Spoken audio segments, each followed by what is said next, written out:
पिछले एक वीडियो के माध्यम से हम समझने का प्रयास किए थे कि करंट पढ़ें तो कैसे पढ़ें।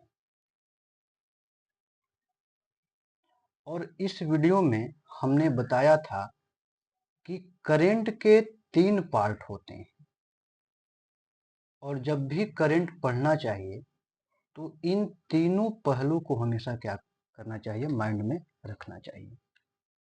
और इसमें हमने कहा था कि करंट का पहला पार्ट होता है इवेंट। और मैंने क्या बताया था कि इवेंट का मतलब होता है कि डेली बेसिस पे जो घटनाएं घट रही हैं और जो परिवर्तन हो रहा है उसे हम लोगों ने क्या कहा था, इवेंट कहा था। जैसे उदाहरण के माध्यम से हम समझाए भी थे कि एक न्यूज आती है कि JNK में आतंकवादी हमला होता है और उसी दौरान एक न्यूज आती है कि छत्तीसगढ़ के सुकमा में नक्सलियों का अटैक होता है। तो यह क्या है, इवेंट है। ये घटनाएं डे टू डे या घंटा बाय घंटा में देखने को मिल रही हैं।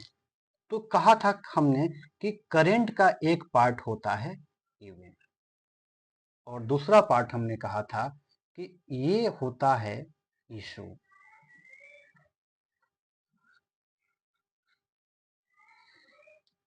और इसमें हमने बताया था कि यह ड्राइव तो होती है प्रेजेंट से, लेकिन इसका कनेक्शन कहीं ना कहीं जुड़ा होता है पास्ट से।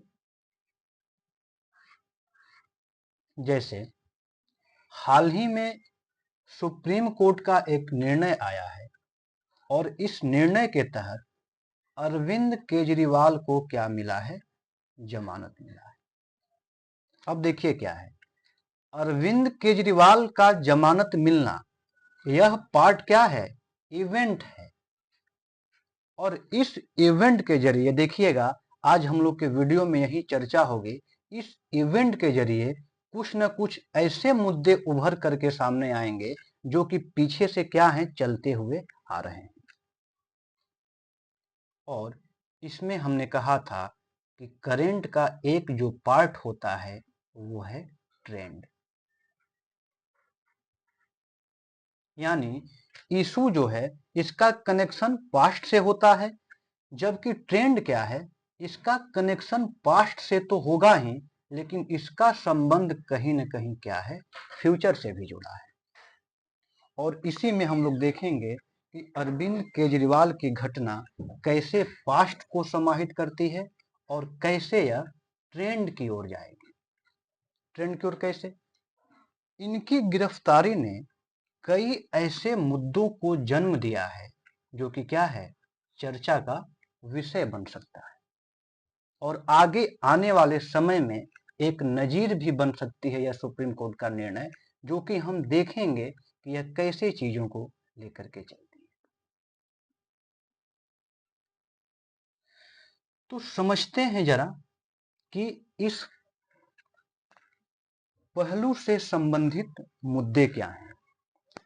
और ध्यान रखना है कि जब हम इस मुद्दे पर विचार करेंगे तो हमारा जो अप्रोच होगा, जो दृष्टिकोण होगा, वह एक सिविल सर्विसेज के एस्पिरेंट के तौर पर होगा, न कि एक पॉलिटिकल पार्टी के प्रवक्ता के तौर पर।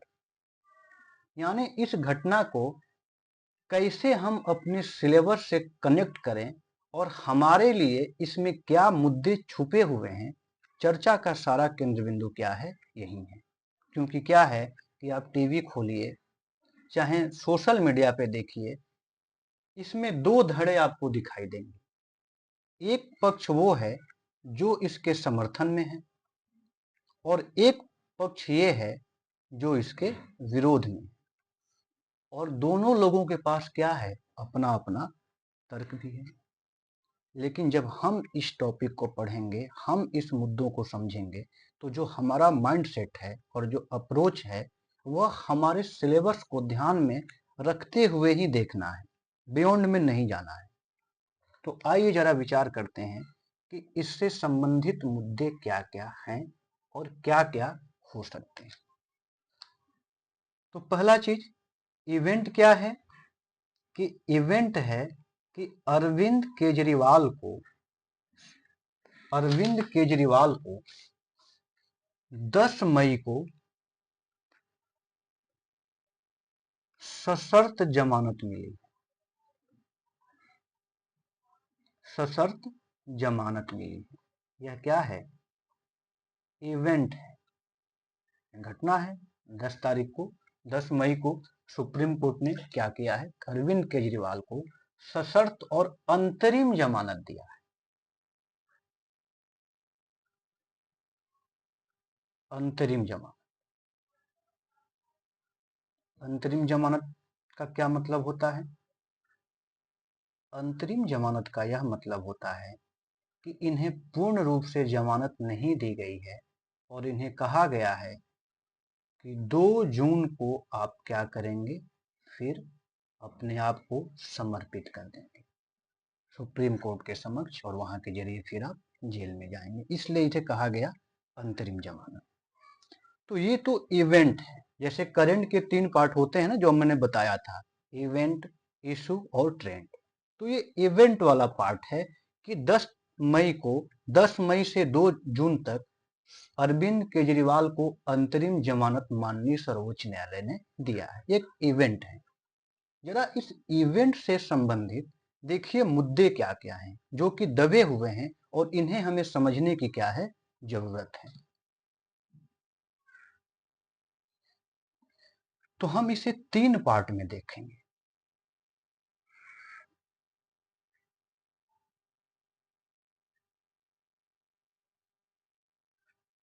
पहला पार्ट क्या है?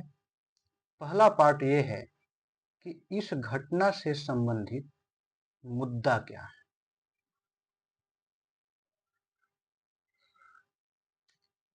दूसरा देखेंगे कि इसमें कितने पक्ष हैं, यानी कितने पहलू शामिल हैं और कितने पक्ष का मतलब केजरीवाल, सुप्रीम कोर्ट, ईडी, जो भी पक्ष इसमें इस घटना से रिलेटेड है उसको समझेंगे। और तीसरा पक्ष देखेंगे संभावित मुद्दे।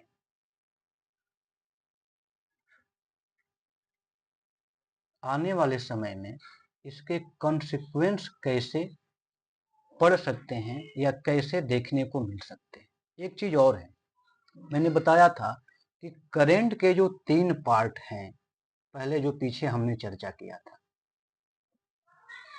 कहा था कि ये जो इवेंट है और इशू है, यह हमारा पार्ट है प्री का,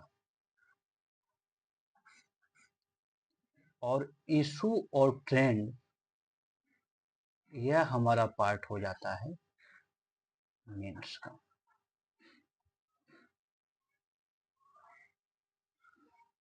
जरा इन्हीं अप्रोच पे हम इस मुद्दों को समझेंगे और देखेंगे कि यह कैसे हमारे सिलेबस से कनेक्ट हो सकता है। जरा पहला जो पहलू है वो है, देखिए मुद्दा क्या है।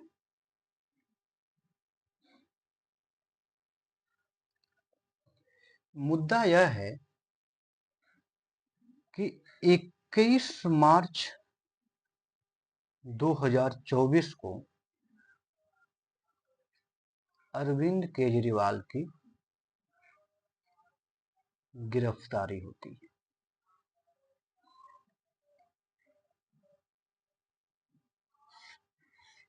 तो प्रश्न है कि आखिर गिरफ्तारी हुई क्यों?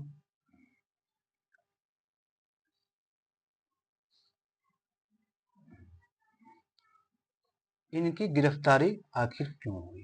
पहले ब्रीफ में मुद्दा को समझते हैं, क्योंकि क्या है कि जब मुद्दा ही नहीं समझ में आएगा तो हो सकता है कि आगे का पहलू हमसे छूट जाए, और बताएंगे भी तो हो सकता है कि समझ में ना आए। तो जरा देखते हैं कि इनकी गिरफ्तारी क्यों हुई और इस गिरफ्तारी के पीछे कारण क्या। इनकी गिरफ्तारी होती है दिल्ली आबकारी नीति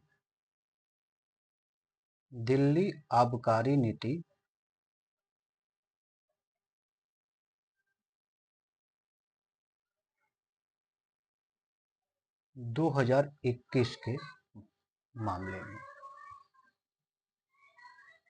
और इन पे आरोप यह लगता है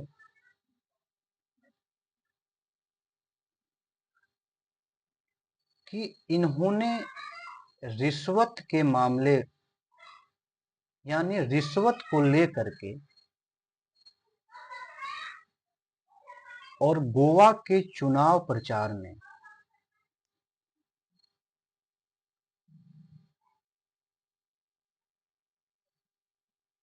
इन्होंने क्या किया है, रिश्वत के पैसे को खर्च किया। तो रिश्वत क्या कैसे मिली समझते हैं।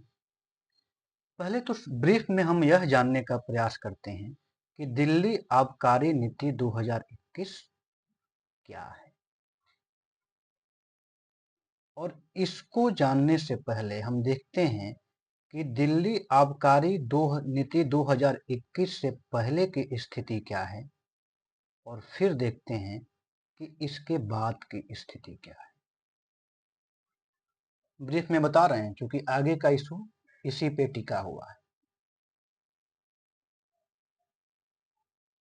तो देखिए क्या था, पहले क्या था,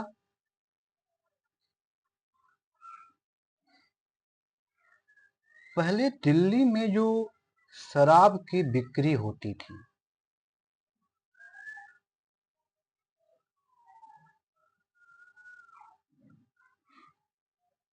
यह पूरी तरह से दिल्ली गवर्नमेंट के अंडर में थी। और दिल्ली आबकारी नीति 2021 के जरिए, यानी 2021 में दिल्ली गवर्नमेंट एक पॉलिसी लाती है और इस शराब के बिक्री का जिम्मा प्राइवेट को दे दिया जाता है, प्राइवेट कंपनी को दे दी जाती है। और इसी में यह आरोप लगता है कि सरकार से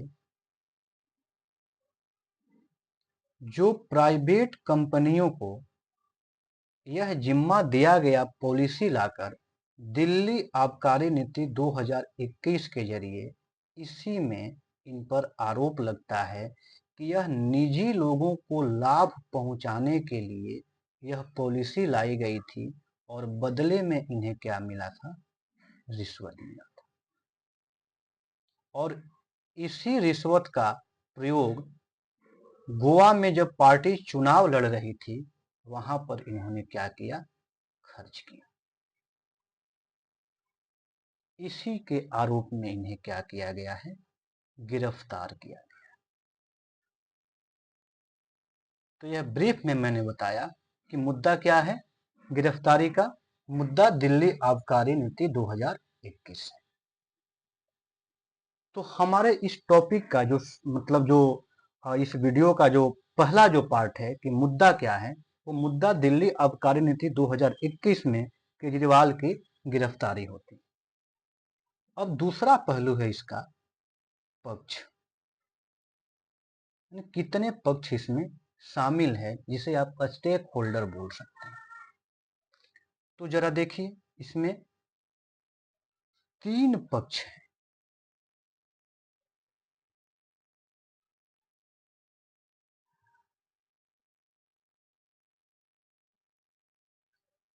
पहला तो पक्ष है ईडी का, दूसरा स्वयं है अरविंद केजरीवाल, और एक पक्ष है सुप्रीम कोर्ट, और सबसे ऊपर, यानी ये तीनों पक्ष जिसके दायरे में है वो है हमारा संविधान।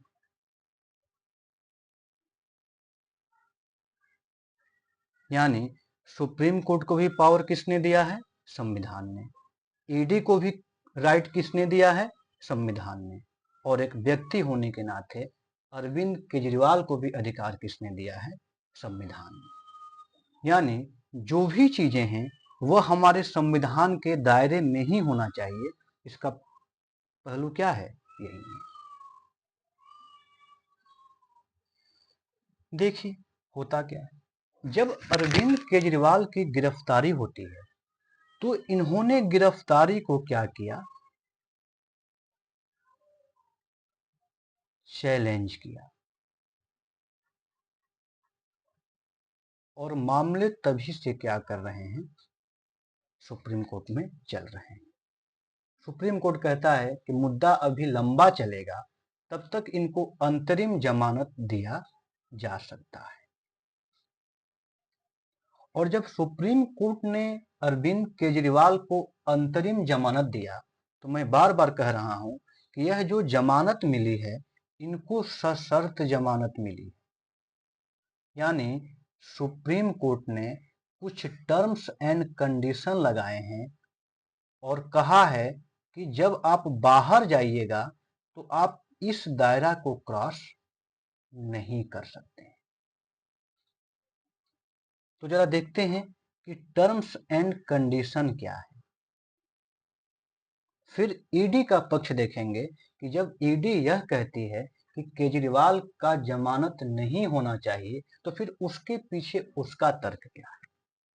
लेकिन टर्म्स एंड कंडीशन जानने से पहले सुप्रीम कोर्ट ने कुछ चीजों को इंडिकेट किया है। जरा देखते हैं कि सुप्रीम कोर्ट ने क्या हिंट किया है। सुप्रीम कोर्ट कहती है कि आप मामला दर्ज किए थे 2022 में, यानी एक केस की आबकारी नीति है। 2022 में क्या हुआ? एफआईआर होता है। तो वही सुप्रीम कोर्ट कहती है कि आप इससे संबंधित मामला को दर्ज किए 2022 में, और गिरफ्तारी होती है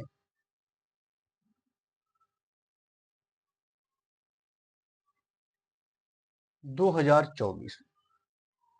फिर कहती है सुप्रीम कोर्ट कि आप 1.5 साल कहां थे।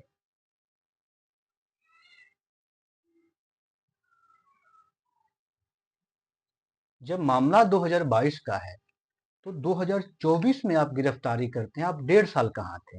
यानी हिडन एजेंडा यह है कि कहीं यह गिरफ्तारी चुनाव से प्रभावित तो नहीं है, ऐसा मानना है सुप्रीम कोर्ट का। और इसी क्रम में जब सुप्रीम कोर्ट इनको जमानत देती है तो क्या कहे? सुप्रीम कोर्ट का कहना है कि लोकसभा चुनाव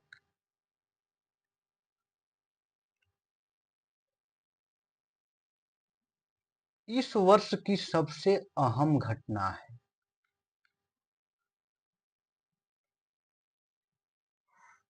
और इसे ध्यान में रखकर अंतरिम जमानत दिया जा सकता है, यह कहना है सुप्रीम कोर्ट का। फिर जब जमानत देती है तो सुप्रीम कोर्ट इन पे कुछ टर्म्स एंड कंडीशन लगाती है। और वह टर्म्स एंड कंडीशन क्या है, जरा देखते हैं ब्रीफ में। वह कहती है कि जमानत के दौरान आप सीएम ऑफिस और सचिवालय नहीं जाएंगे। यह टर्म्स एंड कंडीशन किसका है? सुप्रीम कोर्ट का। फिर कहती है कि आप कहीं भी अगर जा भी रहे हो तो अपने केस के बारे में या केस में जो आपकी भूमिका है, इस पर कोई टिप्पणी नहीं करें। फिर कहते हैं कि केस से जुड़ी सरकारी फाइल, इसको भी आप नहीं देखेंगे। फिर सुप्रीम कोर्ट इनको क्या कंडीशन देती है, फिर कहती है कि आप इससे संबंधित मामले में किसी गवाह से संपर्क नहीं करेंगे और न ही सरकारी फाइल पर आप हस्ताक्षर करेंगे। यानी इतना terms and condition supreme court ने अरविंद केजरीवाल को जमानत देने के दौरान क्या किया है, दिया है। क्योंकि कारण है, सुप्रीम कोर्ट का भी यह मानना है और जानती है कि कोई व्यक्ति जिस प्रदेश या स्टेट का सीएम है वह मामूली व्यक्ति तो है नहीं। वह व्यक्ति अगर जेल से बाहर आएगा तो हो सकता है कि वह इन सब चीजों को प्रभावित करने लग जाए। सरकारी फाइल है, गवाह है, इन सब चीजों को ध्यान में रखते हुए सुप्रीम कोर्ट ने जमानत देते समय, अंतरिम जमानत देते समय इतना टर्म्स एंड कंडीशन को क्या किया है, लगाया है। तो ये तो हुआ सुप्रीम कोर्ट से संबंधित पहला पक्ष। अब जरा देखते हैं ईडी का पक्ष क्या है।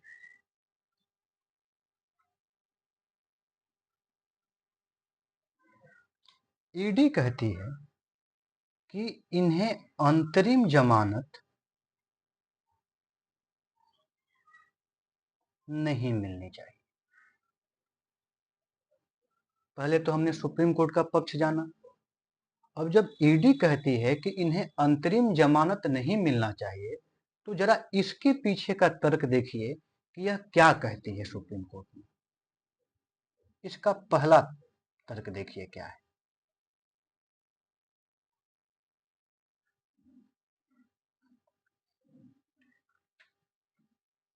ईडी का कहना है कि आप कह रहे हैं सुप्रीम कोर्ट से कि चुनाव इस बार की अहम घटना है, ऐसा मानना है सुप्रीम कोर्ट का। अतः चुनाव प्रचार के लिए अंतरिम जमानत दिया जाना चाहिए। ईडी का कहना है कि भारत जैसे संघीय देश में ऐसा कोई साल ही नहीं है जहां कोई न कोई चुनाव न होता हो। तो हो सकता है कि इस बेस पर बहुत लोग सुप्रीम कोर्ट के समक्ष इसी आधार पर, जो कि जेल में बंद हैं, वो जमानत मांगना क्या कर देंगे, शुरू कर देंगे। इसका कहना है कि एक गलत नजीर पेश होगा। और यही नहीं, कहा कि संघीय व्यवस्था में जब बात चुनाव की है तो आप किसी भी चुनाव को किसी की तुलना में कमतर नहीं आंक सकते हैं। यह मानना है किसका, ईडी का। ईडी ने अपना तर्क दिया विरोध में।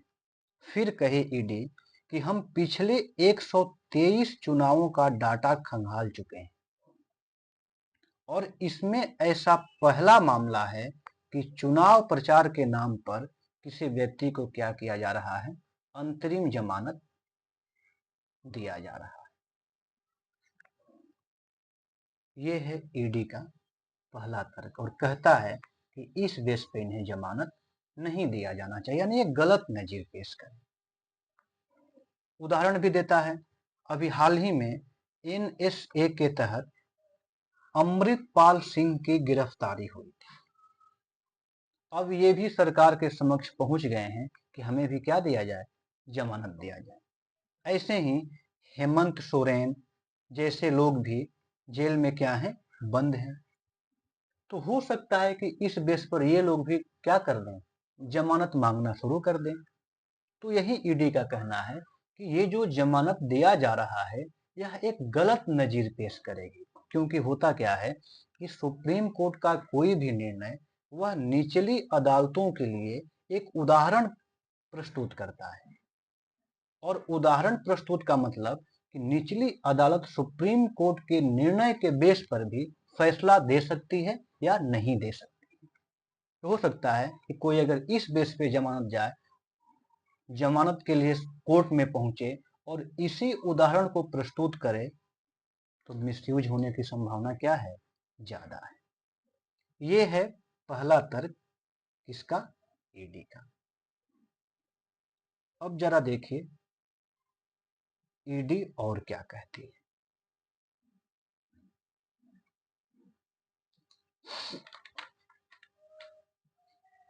कह रही है ईडी, इससे हर व्यक्ति को राजनीतिक, यानी इससे हर आपराधिक प्रवृत्ति के व्यक्ति को राजनीतिक बनने और वर्ष भर प्रचार मोड में रहने का प्रोत्साहन मिलेगा। यानी हर आपराधिक व्यक्ति भी चाहेगा कि वह एक राजनीतिक बने और चुनाव प्रचार के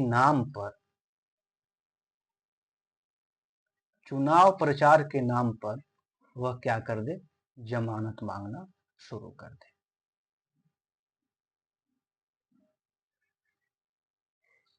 मान लीजिए कि कोई अपराधी है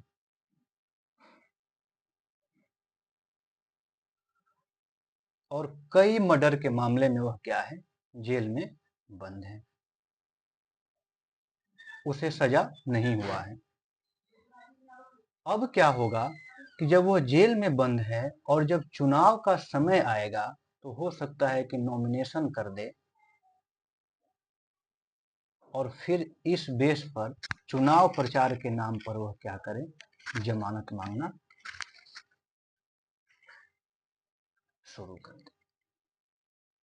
हाँ, तो हो सकता है कि कोई अपराधी प्रवृत्ति का व्यक्ति जो कि चुनाव के दौरान वह जेल में बंद हो करके भी और जमानत मांगना क्या कर दे, शुरू कर दे। क्योंकि प्रत्येक साल किसी न किसी एरिया में क्या होते रहते हैं, चुनाव होते रहते हैं।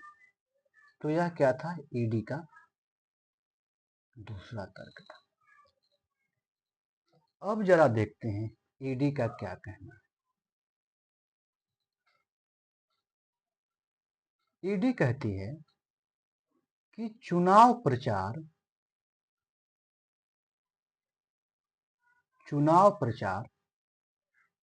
न तो संवैधानिक अधिकार है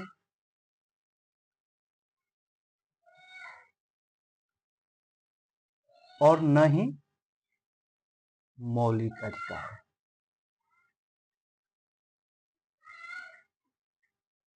इस आधार पर सिर्फ चुनाव प्रचार के नाम पर अंतरिम जमानत देना एक गलत नजीर को क्या कर सकता है, प्रस्तुत कर सकता है। इसलिए इन्हें जमानत न दिया जाए। यह ईडी का तर्क बता रहा हूं, यह अपना तर्क नहीं है। फिर देखिए इसी क्रम में क्या कहती है। उसने कुछ संविधान का सहारा लिया और कहना है ईडी का कि संविधान का आर्टिकल 326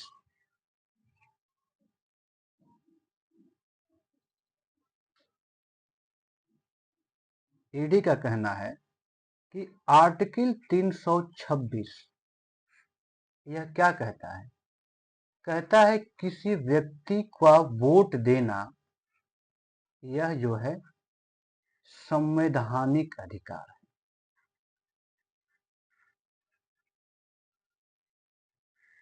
और वो भी वयस्क मताधिकार के आधार पर। वयस्क मताधिकार का मतलब क्या होता है, इसका मतलब होता है कि कोई भी व्यक्ति जिसकी आयु 18 वर्ष है और उसका नाम अगर वोटर लिस्ट में है तो उसे वोट देने से कोई रोक नहीं सकता। क्योंकि यह अधिकार उस व्यक्ति को किसने दिया है, संविधान ने दिया है। क्योंकि ऊपर मैंने जिक्र किया था कि सबसे ऊपर क्या है, संविधान है। यह कहता है आर्टिकल 326। लेकिन दूसरी ओर जन प्रतिनिधित्व अधिनियम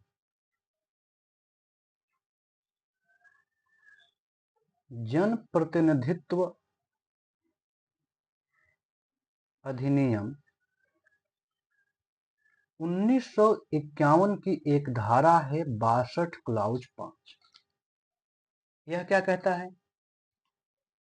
कहता है कि आर्टिकल 326 जो अधिकार देता है वह 62 क्लाउज 5 वैसे व्यक्ति जिनकी गिरफ्तारी होती है और वह जेल में जाता है तो आर्टिकल 326 क्या होता है? सस्पेंड हो जाता है। यानी इसका कहना है कि आर्टिकल 326 के तहत वयस्क मताधिकार के आधार पर जो वोट देने का अधिकार व्यक्ति को मिला हुआ है और वह व्यक्ति अगर गिरफ्तार हो जाता है तो वह अधिकार क्या हो जाएगा? खत्म हो जाएगा। यानी उसकी वोटिंग राइट जो है वो समाप्त हो जाएगी।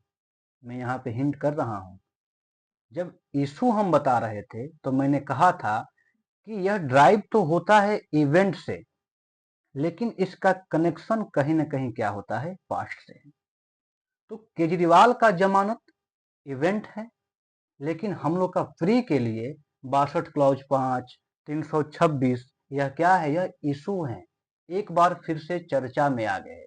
तो हो सकता है कि उसके बजाय यहां से क्वेश्चन बनने की संभावना क्या है? ज्यादा है। तो जब हम इशू पढ़ रहे हैं तो इन सब पहलू को जरा हम लोग प्री के पॉइंट ऑफ व्यू से भी क्या करेंगे? ध्यान में रखेंगे। और मेंस का तो जो है वो है। तो कह रहा है कि जब 326 अधिकार देता है और 62 क्लॉज 5 अधिकार ले लेता है तो फिर चुनाव प्रचार के नाम पर जमानत देना कहीं से उचित नहीं है। यह तर्क है किसका? ईडी का। तो हमने कहा था कि 3 इशू हैं। पहला क्या है? मुद्दा। तो हम लोगों ने क्या जाना? मुद्दा को देखा कि मुद्दे क्या हैं। उसके बाद हम लोग दूसरा पहलू देखे कि पक्ष क्या है। तो पक्ष में क्या हम लोग देखे थे? ED, supreme court, ED, supreme court और अरविंद केजरीवाल। मुद्दा हमने दिल्ली आबकारी नीति के जरिए समझने का प्रयास किया कि किस बेस पे इनकी गिरफ्तारी हुई। पक्ष में हमने सारा पहलू को देखा, ईडी का तर्क देखा, सुप्रीम कोर्ट का देखा। अब जरा अगला और अंतिम जो बिंदु है वो है संभावित मुद्दे, जो कि हम लोग के मेंस के पॉइंट ऑफ व्यू से आगे के लिए यह जो है दशा एवं दिशा तय करेगा कि ऐसे मामले जब आए तो आगे हो सकता है कि कुछ मुद्दे उभर करके सामने आ सकते हैं। जरा देखिए संभावित मुद्दे क्या क्या हो सकते हैं। संभावित मुद्दे,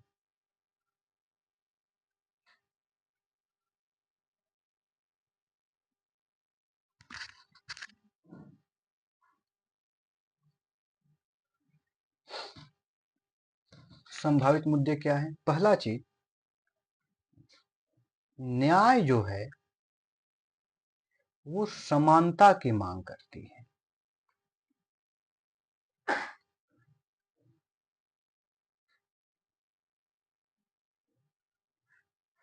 न्याय इक्वालिटी की बात करती है, और जहां अनइक्वालिटी हो वहां पे न्याय स्थापित हो भी नहीं सकता है। तो जब न्याय समानता की बात करती है तो जब कोई व्यक्ति इस नजीर के तहत सुप्रीम कोर्ट या हाई कोर्ट में जाएगा, चाहे उसकी प्रवृत्ति कहीं से भी हो, उसका बैकग्राउंड कोई भी हो, तो आप उसे जमानत देने से मना नहीं कर सकते।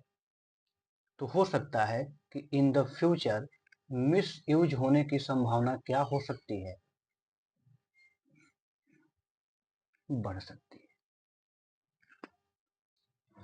कोई भी नेता या कोई भी आपराधिक प्रवृत्ति का व्यक्ति जो कि ऑलरेडी जेल में है और वह गिरफ्तारी के लिए जाएगा, चाहे निचले अदालत में अगर ऐसे मामले जाएंगे तो इस निर्णय का एक नजीर प्रस्तुत किया जाएगा निचली अदालतों में कि जब अरविंद केजरीवाल को मिला है तो हमें क्यों नहीं।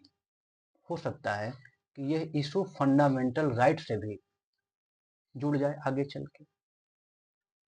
तो कहने का मतलब यह है कि जब भी हम ऐसे पहलू पे विचार करें तो हमें इसी एंगल से सोचने और विचारने की जरूरत है, न कि एक पार्टी के प्रवक्ता के तौर पर। और जब ऐसे मेंस में क्वेश्चन अगर बने तो हमें इसी एंगल के जरिए उसका आंसर देने का भी प्रयास करना चाहिए और इसी तरीके से सोचते हुए हमें इस पर काम करने की जरूरत है।